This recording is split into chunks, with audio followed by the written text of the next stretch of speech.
Buenas, gente de Mecánica Racional. Vamos a explicar el tema de fuerza, masa y aceleración, cómo se vinculan estas tres variables de la física, y lo haremos basándonos en las leyes que expresó Isaac Newton. De esta manera nosotros sabemos cómo se vincula, digamos, estas tres variables. Comenzaremos por definir que la fuerza es igual a la tasa de cambio de la cantidad de movimiento respecto del tiempo. Vamos a introducir el concepto de cantidad de movimiento. La cantidad de movimiento es una forma de decir a esta expresión que es masa por velocidad, que es básicamente una característica de la masa respecto a su cinemática. Nosotros recordamos que antes estábamos analizando la cinemática de un punto o de un conjunto de puntos sin tomar en cuenta el efecto cinemático sobre la masa de esos puntos. Ahora introduciremos, el análisis en la cinemática del efecto sobre la masa, es decir, ya nos adentramos en la dinámica. O en lo que decía en el primer PowerPoint, también se le puede llamar cinética. A mí me gusta más el uso de la palabra dinámica cuando se incorporan los efectos de la fuerza en la cinemática. Bueno, de esta manera definimos que una fuerza va a ser esto. ¿Y por qué está definido así? Bueno, nosotros sabemos a partir de las leyes de Newton que, especialmente en particular la segunda ley de Newton, enuncia que una masa que está en reposo tenderá a permanecer en reposo y una masa que está en movimiento tenderá a permanecer en movimiento. ¿Qué significa esto, en otras palabras? Que para lograr un cambio en la cinemática inicial de una masa, requeriremos de fuerzas externas que generen esos cambios. Estas fuerzas externas, digamos externas a la propia masa se refiere, son las que generan un cambio en la circunstancia cinemática que se encuentra esa masa en estudio. De manera que la cinemática definida por la velocidad de esa masa la estamos definiendo como el cambio respecto al tiempo. Ahora, puede suceder que cambie la masa o puede suceder que cambie la velocidad. Cualquiera de cualquiera de estos dos cambios en el tiempo resultará en efectuados por una fuerza. Si la velocidad es constante y la masa es constante, el cambio respecto al tiempo será cero, no hay fuerza. Si hay un cambio de velocidad, implica que hubo una aceleración, dado que nosotros estudiamos que el cambio de la velocidad respecto al tiempo es aceleración. De manera que si hay cambio de velocidad, tendremos una aceleración. Ahora, si existe ese cambio de velocidad y la masa permanece constante, entonces de ahí sí llegaremos a la expresión que todos conocemos, que es masa por derivada de la velocidad respecto al tiempo, que no es más que la que nosotros conocemos como masa por aceleración. Para que quede anotado, esto lo llamamos tasa de cambio de la cantidad de movimiento. Solamente para ser bien detallistas, nosotros mencionamos que esta fuerza es fuerza externa a la masa. Nosotros se puede hacer el análisis sobre las fuerzas internas y su efecto de la masa en este fenómeno. Está hecho en el libro, véanlo porque es interesante, pero básicamente lo que dice que todas las fuerzas internas que puedan existir dentro de la masa se cancelan en su sumatoria. Es decir, que, digamos, si la masa la consideramos como un conjunto de puntos, nosotros tendremos una partícula rodeada de otras partículas que generan efectos sobre ellas y ellas sobre las partículas, pero sumado todas las fuerzas internas de todas las partículas que hacen entre sí, la resultante de esa sumatoria es igual a 0. Entonces, todas las fuerzas IJ de todas las partículas sumatorias de I a N de todas las partículas y de J a N dará 0. De manera que solamente las fuerzas externas generarán este tipo de cambios cinemáticos que nosotros estamos analizando. También es útil expresar que, digamos, el centro de masa es igual a la sumatoria de las masas por la distancia a un marco de referencia sobre la masa total. Esto es importante para saber la posición del centro de masa, ya que dada una masa constante en el tiempo, la fuerza ejercida sobre esa masa para provocar esta aceleración se debe considerar, digamos, sobre el centro de masa. Ya vamos a ver qué pasa cuando no está en el centro de masa y cuáles son los efectos dinámicos. Pero ahora consideramos esto, digamos, aplicado al centro de masa, de manera que se genera, podemos linealizar el estudio cinemático, podemos linealizar, digamos, el estudio dinámico de un cuerpo, digamos, puntualizado su masa en el centro de masa. Ya vamos a ver más adelante cómo es el efecto dinámico de una distribución de masa. Pero por ahora nos preocupa solamente el efecto de la masa como si estuviese puntualizada en este centro de masa. Bueno, esto es básicamente la explicación resumida de lo que se habla en el libro y en el PowerPoint. Ustedes van a ver que en el libro se explica, digamos, de acuerdo a la posición también de la masa, para llegar, digamos, a esta expresión. Pero lo importante es que ustedes entiendan conceptualmente a qué nos referimos con la cantidad de movimiento y de dónde sale, por qué se expresa como la masa por la aceleración, ya que es un cambio en la condición cinemática de reposo o movimiento, ya que el reposo es una situación particular del movimiento. Una gran salvedad de la segunda ley de Newton es que solo sirve para marcos de referencia no acelerados, es decir, marcos de referencia estáticos o con velocidad constante y sin rotación. ¿Qué quiere decir esto? Que, bueno, yo les recomiendo leer el ejemplo que está en el libro de una persona arriba del ascensor, que básicamente dice que, digamos, una persona que se para arriba de una balanza, que está dentro de un ascensor estático, la balanza va a marcar el peso de la persona. Ahora, si el ascensor empieza a elevarse, digamos, a ascender, la balanza va a marcar mayor peso. Ahora es obvio que va a marcar mayor peso porque respecto a la Tierra, la persona está experimentando una aceleración debido al ascensor. Entonces el peso de la persona más la aceleración del ascensor, ahí podemos calcular la fuerza total sobre la balanza respecto a la masa por la aceleración de la persona, que es la de la gravedad más la del ascensor. Entonces, respecto a la Tierra, que es un marco de referencia estático, podemos aplicar la segunda ley de Newton. Pero si el marco de referencia fuese el propio ascensor, no podemos aplicar fuerzas igual a masa por aceleración, porque si el marco de referencia es el ascensor, la aceleración de la persona es cero respecto al ascensor.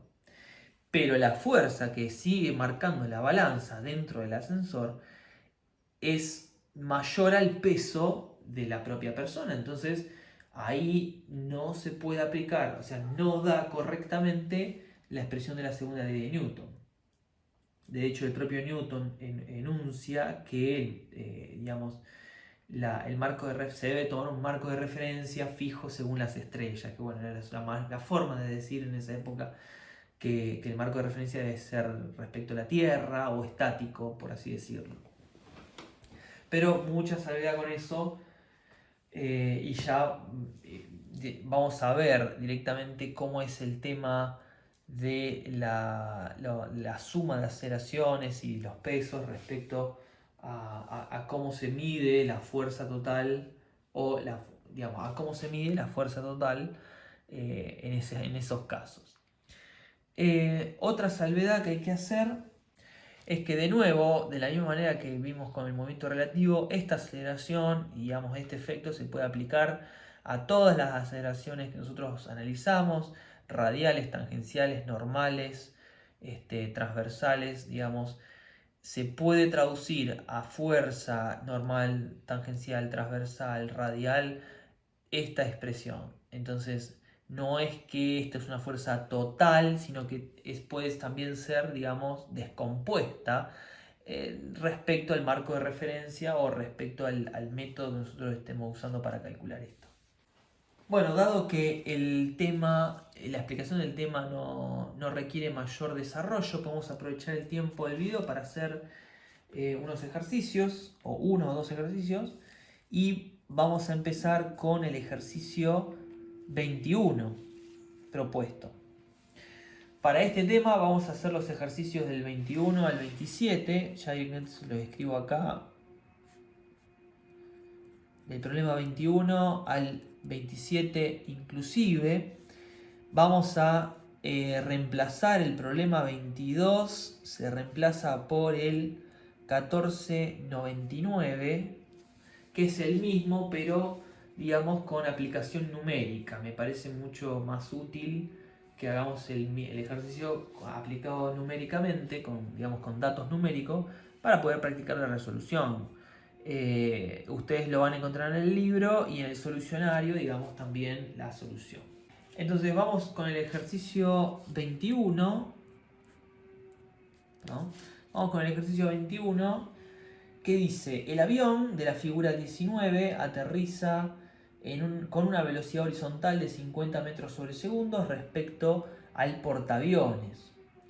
La componente horizontal de la fuerza ejercida sobre el mecanismo de detención tiene una magnitud de 10.000 por velocidad, expresado en newtons, donde V es la velocidad del avión en metros sobre segundos. La masa del avión es de 6.500 kilogramos. Y pregunta qué fuerza horizontal máxima ejerce el mecanismo de detención sobre el avión. Y luego, si se ignoran todas las otras fuerzas horizontales, qué distancia recorre el avión antes de detenerse.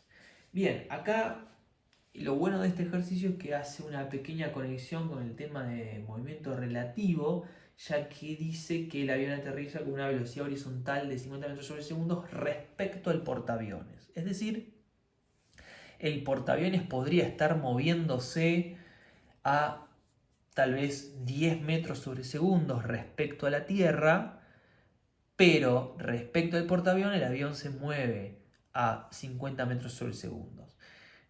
Pero como el portaavión supuestamente no dice nada, o sea, se lo considera como si llega a estar en movimiento, está en movimiento a una velocidad constante, de manera que se puede aplicar la segunda ley de Newton sin problema. De manera que, según solamente con los datos que nosotros tenemos en el enunciado, no sabemos si el avión está yendo a 50 metros sobre segundos respecto a la Tierra y el portaavión está detenido, o si el portaavión está yendo a cierta velocidad y el avión está yendo a esa velocidad respecto al portaavión, es decir, que respecto a la Tierra sería otra velocidad tal vez mayor. Entonces, solamente una salvedad, una observación para vincularlo con el tema anterior. De todas maneras, sabiendo que podemos aplicar la segunda ley de Newton, vamos al desarrollo de acuerdo a lo que explicamos antes. Por supuesto, tenemos que anotar todos los datos, como nosotros sabemos. Tenemos que una velocidad de 50 metros sobre segundos. La fuerza va a ser en función de la velocidad, como 10.000 velocidad, expresada en newtons de esta manera. La masa 6.500 kilogramos. Y por supuesto, nunca olvidarse hacer un grafiquito, un croquis para ubicarnos en el problema. ¿Qué me dice? Acá el avión, vamos a suponer, ¿no? Que está con el tren de aterrizaje y acá dice que se engancha con el sistema de frenado del portaavión. Entonces ejerce una fuerza, digamos, el avión hacia allá, el freno va a ejercer una fuerza igual y opuesta. Eso es algo que olvidé de mencionar en el análisis de la fuerza masa de aceleración, que esto, digamos, es el enunciado de la segunda ley de Newton, pero nosotros sabemos también a partir de la tercera ley de Newton que toda fuerza tiene su acción, o sea, que toda acción tiene su reacción, por lo cual, si esta fuerza es una acción sobre la masa que imprime una aceleración, la masa va a ejercer una fuerza igual y opuesta. Entonces, acá podemos analizarlo, la fuerza que ejerce el avión sobre el freno y la fuerza que ejerce el freno sobre el avión. Entonces, si el freno no se va a mover, es decir, no se desplaza con el avión, la fuerza que ejerce el avión va a ser, digamos, sobre el freno, va a ser contrarrestada por el freno. Entonces es una fuerza, digamos, se puede hacer una sumatoria de fuerzas en este caso. De manera que la masa por la desaceleración del avión va a ser igual a la fuerza de frenado en este sentido. Entonces, esto también vamos a ver, ustedes van a ver en los ejercicios de práctica que hay mucho de análisis vectorial y de sumatoria de fuerzas respecto a ejes que hay que tener en mucha consideración, que lo vamos a ver mejor en el próximo ejercicio. De manera que en este ejercicio vamos a directamente a ver cómo se hace el desarrollo que ya sabemos a partir de esto. Entonces, la primera pregunta es sencilla de responder, que nos está preguntando la fuerza máxima. ¿Y por qué es sencilla? Porque la fuerza máxima, analizando la función de la fuerza respecto a la velocidad, la fuerza máxima se va a dar con la velocidad máxima de aterrizaje, es decir, antes de que empiece a frenar, antes de que esta velocidad empiece a descender, se dará la fuerza máxima porque esta es velocidad máxima al inicio. Entonces, podemos escribir que la fuerza máxima es igual a 10.000 por 50. Y esto no va a ser más que 500.000 newtons. Aproximadamente unas 50 toneladas. Y esto ya es una respuesta. Y ahora nos pregunta qué distancia recorre el avión antes de detenerse. Entonces, básicamente nos está preguntando un desplazamiento a partir de una información de velocidad que también vamos a tener que conocer cuál es la desaceleración, ¿no? para llegar a eso. Entonces, inevitablemente sabemos que vamos a tener que usar la regla de la cadena en este caso. ¿Y por qué lo digo? Bueno, por la práctica, porque ya sabemos que si nos pregunta desplazamiento, a partir de una expresión de aceleración, para vincular la velocidad con el desplazamiento, en ese caso, tenemos que usar la regla de la cadena. Entonces, nosotros podemos expresar que la aceleración es la derivada de la velocidad respecto al tiempo, y esto al mismo tiempo, multiplicando arriba y dividiendo abajo por diferencial de desplazamiento,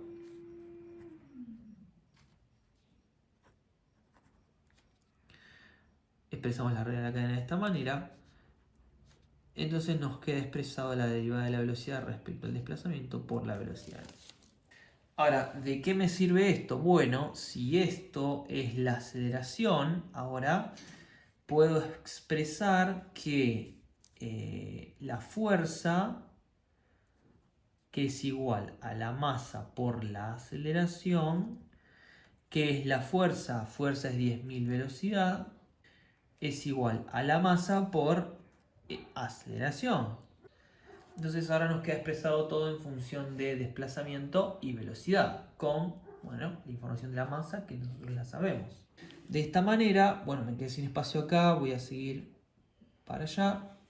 Dividimos los términos de esta manera. Entonces podemos directamente integrar entre una velocidad inicial de 50 y una velocidad final de 0 a lo que sería este término, que esto es todo constante, de manera que esto es integrar esta derivada de velocidad por masa sobre menos 10.000. Lo que quedará resolviendo un desplazamiento de 32,5 metros. Y esta es la respuesta a la otra pregunta. Bien, entonces queda así expresado el desarrollo de este problema. Ustedes van a notar que ya seguimos usando lo que veníamos usando de cinemática, por eso es importante que tengan claro la primera unidad temática sobre cinemática, ya que es la base para el análisis dinámico, donde ahora empezamos a aplicar todo el desarrollo cinemático a los efectos de la fuerza y la masa, a los efectos de la fuerza sobre la masa. Y más adelante, cuando tengamos distribución de masa, veremos incorporar el concepto de inercia, momentos de inercia, etc. Bueno, vamos con el problema 22. Así cerramos la práctica de fuerza, masa por aceleración y podemos luego empezar con el tema de energía. Vamos a hacer el problema 24, que dice: el cangilón B de la figura 23 pesa 400 libras y la aceleración de su centro de masa es aceleración estada en, en los vectores, expresión como vectoria y j, que es menos 30 y menos 10j, expresado en pies sobre segundos cuadrados. Determine las componentes x e y de la fuerza total ejercida sobre el cangilón por sus soportes. Bien, vamos a traducir un poco lo que dice esto. Tenemos entonces un brazo que tiene adjunto un cangilón. Ese cangilón tiene un centro de masa. Recordemos que nosotros analizamos por ahora puntualizada la masa en centros de masa, por lo cual lo podemos considerar un punto referido ahí. Entonces, ¿qué dato nos está dando? Que tenemos un peso de 400 libras. Ya les voy introduciendo la distinción de peso con masa. Obviamente ustedes saben por física que la masa es una propiedad de la materia y el peso es directamente el efecto de la gravedad, de una gravedad, sea cual fuera, sobre la masa. Entonces, en la Tierra, la masa es, digamos, dada por la materia y luego afectada por la gravedad de la Tierra, tendrá un peso expresado, que no son las mismas unidades. Entonces sabemos que newtons en el sistema internacional expresa fuerza y kilogramos expresa masa. Entonces, recordemos que se puede expresar kilogramos fuerza en unidades técnicas, sabiendo que en ese caso la masa debería expresarse en unidad técnica de masa, UTM. No se usa mucho, pero bueno, a no confundir, lo que yo les quiero decir que nosotros casi siempre vamos a estar usando unidades sistema inglés o sistema internacional. En ese caso, no confundan las unidades de fuerza y masa. En el sistema inglés, la unidad de fuerza es la libra y la unidad de masa es el slug, SLUG, que multiplicado por pies sobre segundos cuadrados dan las libras. Luego, en el sistema internacional, tenemos kilogramo masa multiplicado por metros sobre segundos cuadrados nos da newtons. Bueno, y también tenemos entonces la información de la aceleración, que es menos 30i menos 10j en pies sobre segundos cuadrados. Bien. Nos pide las componentes de la fuerza total ejercida sobre el cangilón por sus soportes. El soporte es básicamente, digamos, el soporte del cangilón, donde está, digamos, montado el cangilón. Entonces, no vamos a entrar en el detalle de la distancia y los momentos, porque eso no es el fin del ejercicio, pero lo que está tratando de decir es qué fuerza todo el brazo, digamos, en toda la parte del soporte del cangilón, están haciendo el cangilón, a la masa del cangilón, para lograr esa aceleración expresada de esa manera. Y ahora vamos a traducir cómo es esa, vamos a tratar de visualizar esa aceleración y la masa del cangilón en un gráfico. Entonces, ustedes lo pueden hacer ya directamente ahí o en otro, pero si nosotros tenemos la masa puntualizada en el centro de masa del cangilón, nos está diciendo que tenemos, si esto es X y esto es Y, esto es el sentido de Y y esto es el sentido de J, vamos a tener en el sentido de X menos 30 y en el sentido de Y, o sea J, menos 10. Y todo esto expresado en pies sobre segundos. Y estas componentes representan la aceleración del centro de masa.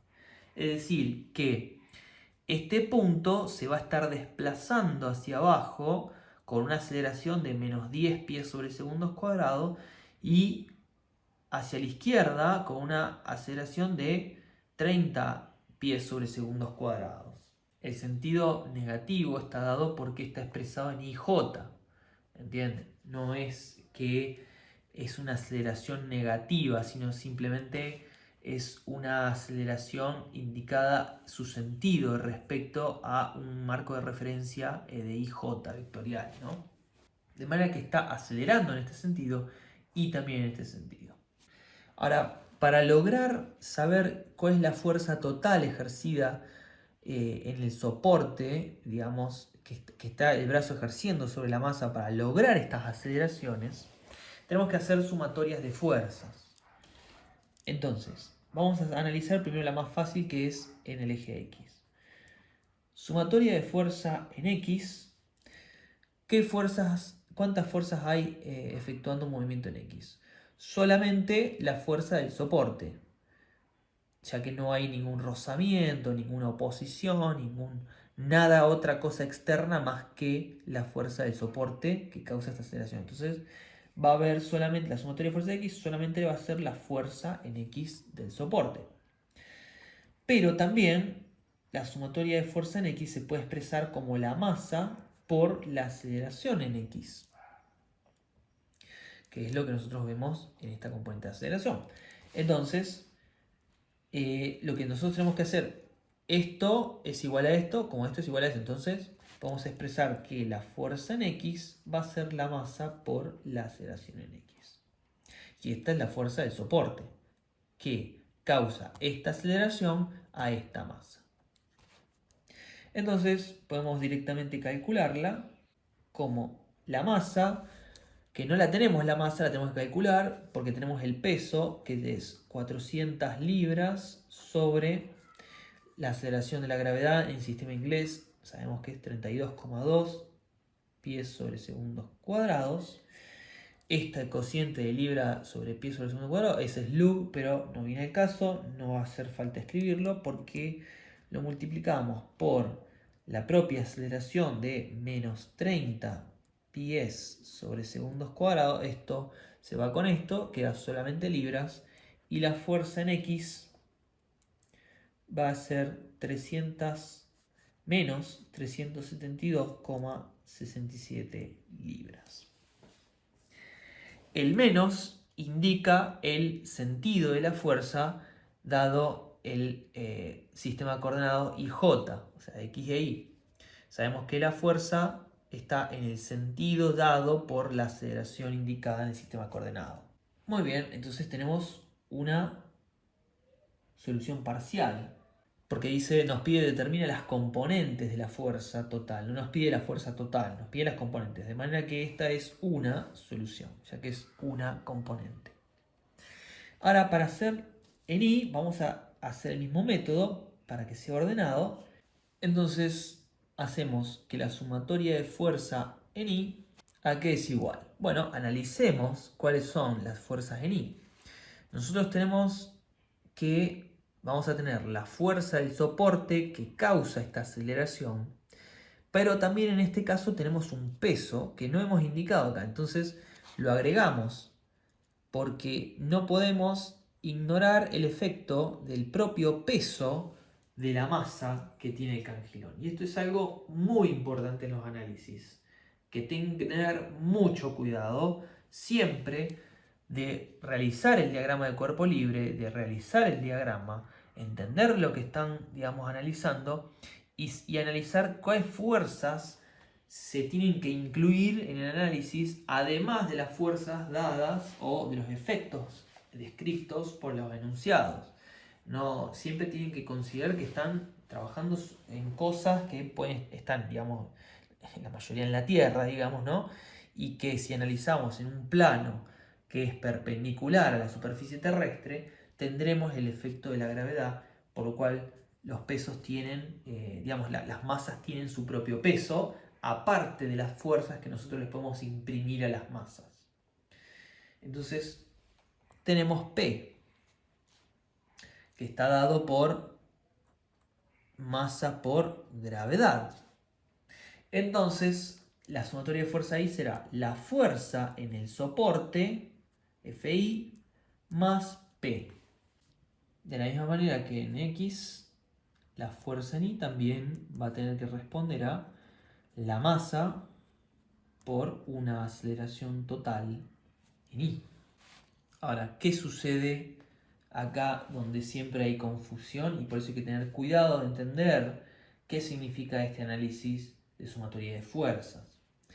Entonces nosotros expresamos que la fuerza del soporte en I más el peso debería resultar en la masa por la aceleración en I. Esta aceleración en I es la aceleración que, digamos, que resulta indicada acá, que es a la aceleración que se está, digamos, es la aceleración que se le está imprimiendo al cangilón. De manera que esto es una aceleración resultante en realidad. ¿Resultante de quién? Resultante de que acá tenemos la aceleración de 32,2 de la gravedad, digamos, hacia abajo. Entonces, si una masa tiene una aceleración de 32,2 hacia abajo debido a la gravedad, pero resulta que esa masa no se está moviendo con esa aceleración, sino que se está moviendo con 10 hacia abajo en vez de los 32,2, esto significa que se le está contrarrestando a la aceleración de la gravedad. Entonces, numéricamente, esto se ve de esta manera. La fuerza del soporte en I va a ser igual a la masa por la aceleración en I menos el peso. Y esto, vamos a reemplazar los valores. 400 sobre 32,2 para expresar la masa por menos 10 pies sobre segundos cuadrados, que es la aceleración en I. Todo esto menos 400 libras. Cuidado con esto, muchachos, porque este menos resulta de haber pasado el P a este lado de la ecuación. Pero el P en sí mismo, expresado en este sistema de coordenadas, es negativo. De la misma manera que expresamos negativo la aceleración en I. Acá ustedes van a tener que empezar a tener cuidado en este ejercicio y en varios de los próximos en, digamos, en respetar los signos en los sistemas coordenados que ustedes elijan. y en las sumatorias siempre hacerlas como sumas de, digamos, las variables, y cada variable aplicarle el signo luego que le corresponde al sentido que tiene dentro del sistema coordenado. Entonces, esto es sumatoria. Esta fuerza más esta fuerza tiene que dar esta masa por esta aceleración. Ahora, estas fuerzas pueden ser opuestas, y si son opuestas, la sumatoria es sumatoria de signos opuestos. ¿Qué es lo que sucede acá? Entonces, resolviendo esto, da 275,78 libras. Y esto es otra respuesta. Este resultado dio positivo. Significa que el soporte está ejerciendo una fuerza hacia arriba de 275,78 libras. Y una fuerza hacia la izquierda de 372,67 libras. Me quedó mal el dibujo. Vamos a hacerlo acá de nuevo para que se vea bien.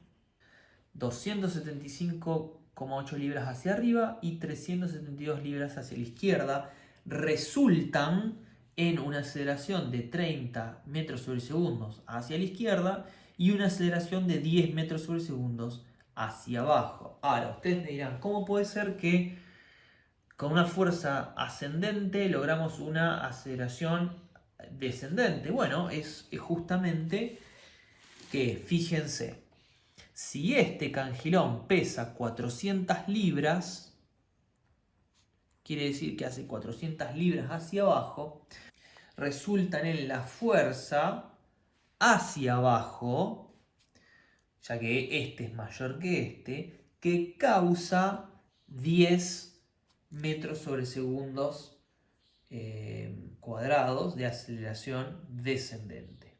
De manera que esta aceleración era la aceleración resultante de estas dos fuerzas. Entonces, veámoslo, o si ustedes lo quieren ver de manera más práctica, más visual, digamos, imagínense sosteniendo su calculadora quieta por delante de ustedes.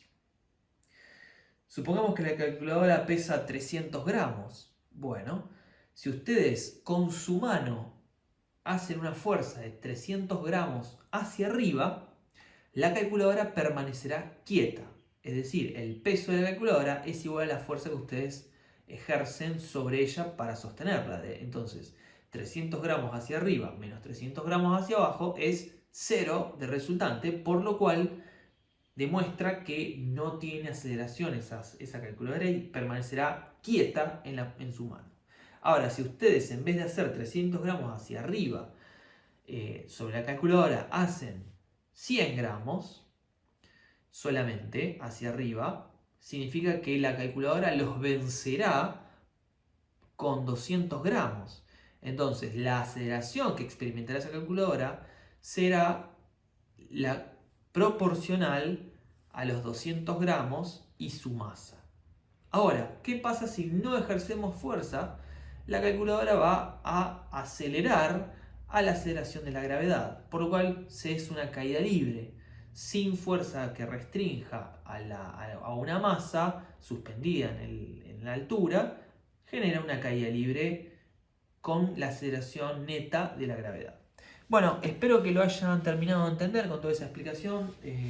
Me puse un poco denso con eso, dado que en todos los años ha sido un poco motivo de confusión, especialmente cuando hay que manejarse con sistemas coordenados, signos, convención de signos, sumatorias. Bueno, es una cuestión de práctica y de que visualicen el problema, pero esto, a diferencia, o sea, no debe ser una herramienta para, digamos, no debe ser una cuestión más que ustedes tengan que resolver, sino todo lo contrario. Tienen que usar el sistema coordenado y los signos, digamos, de dirección y sentido para que les sirva de herramienta para llegar a este tipo de resultados sin tener que hacerlo de manera numérica, sin una buena convención de signos y tratar de adivinar si esto es hacia arriba o hacia abajo. En este problema, por ahí, sin haberlo hecho respetando los signos y las sumatorias, se podría haber, digamos, intuido lo que le acabo de decir, pero en otros problemas que son más complejos, no vamos a saber si no utilizamos la herramienta digamos, de los signos y la convención y la sumatoria, no vamos a saber hacia dónde va, hacia dónde va el sentido, no vamos a saber el sentido de las resultantes, por lo cual no vamos a saber si por lo cual no vamos a saber una parte muy importante de las reacciones. Entonces, saber el sentido de la fuerza nos ayuda a el diseño correcto mecánico de, en este caso, el soporte de Cangiron. Es todo por este tema. Ustedes van a hacer el resto de los ejercicios y ya en el próximo tema nos vamos a estar adentrando en lo que sería el análisis por energía.